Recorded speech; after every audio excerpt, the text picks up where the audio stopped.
જે છે Deendayal industrial area છે જે શેરી નંબર 8માં દરોડા કરતા આજુબાજુમાં આવેલી જે દાબેલા ચણાની પેઢી છે એમને મળી આવે છે. આ બંને ચણાની પેઢી છે એ ફૂગ વળેલા ચણા છે એ રો મટીરિયલ તરીકે વપરાશ કરવામાં આવતો હતો અને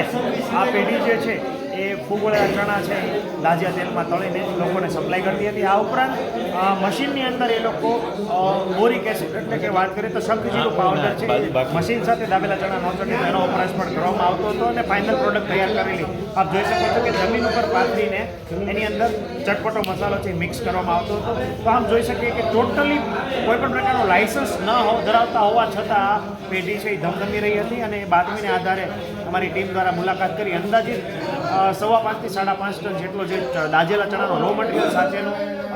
દાબેલા ચણા રો મટીરિયલ અને ફોરિક એસિડ વગેરેનો જથ્થો છે એ સીઝ કરવામાં આવ્યો છે અને સેમ્પલ લેવામાં આવશે અને તમામ અખાદ્ય જથ્થો છે એ અમારી ફૂડ સોલિડ વેસ્ટ શાખા દ્વારા નિકાલ કરવામાં આવશે.